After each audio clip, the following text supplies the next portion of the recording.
প্রার্থী হতে চান ছাত্রলীগের প্রায় সব নেতা। দল ক্ষমতায় থাকায় এই সুযোগ হাতছাড়া করতে চান না কেউই। এই প্রতিযোগিতাটা থাকুক, এটা সংগঠনের জন্য ইতিবাচক।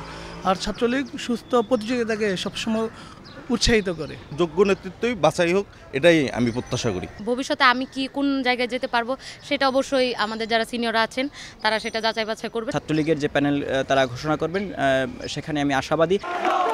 ছাত্রলীগের কেন্দ্রীয় ও বিশ্ববিদ্যালয় কমিটি এখনও পূর্ণাঙ্গ হয়নি, ফলে এই দুই কমিটির সভাপতি ও সম্পাদককে দিয়ে চলছে সংগঠনটি। আবার এই চারজনকে ডাকসুর শীর্ষ পদগুলোতেও প্রার্থী করছে ছাত্রলীগ। ছাত্রলীগের কমিটিতে আসতে ইচ্ছুক নেতাকর্মীদের বিবেচনা করা হচ্ছে ডাকসুর অন্যান্য পদ এবং হল সংসদের জন্য। এই মুহূর্তে তো যারা নেতৃত্বে আসে, তো তাদের মাঝ থেকেই তো নেতা খুঁজে বের করতে হবে। আগামী দিনে নেতৃত্ব দেওয়ার মতো যোগ্যতা সম্পন্ন তাদের মাঝ থেকেই তো ডাকসু নির্বাচনে যারা প্রতিদ্বন্দ্বিতা করবে তাদেরকে বের করে আনা হবে। বর্তমান কমিটির নেতারাই প্রার্থী হচ্ছেন ডাকসুতে, এমন ইঙ্গিত পেয়ে ক্ষুব্ধ ছাত্রলীগের একটি অংশ।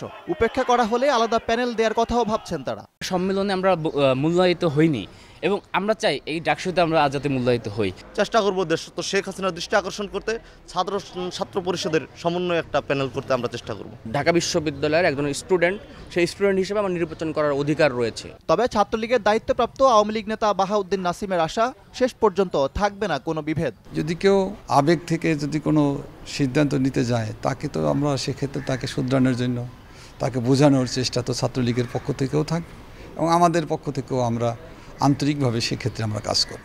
সোমবার বিকাল 4টার মধ্যে সংগ্রহ করতে হবে মনোনয়নপত্র, তাই শীঘ্রই ঘোষণা করা হবে ছাত্রলীগের প্যানেল। ইকরাম হোসাইন, সময় সংবাদ, ঢাকা।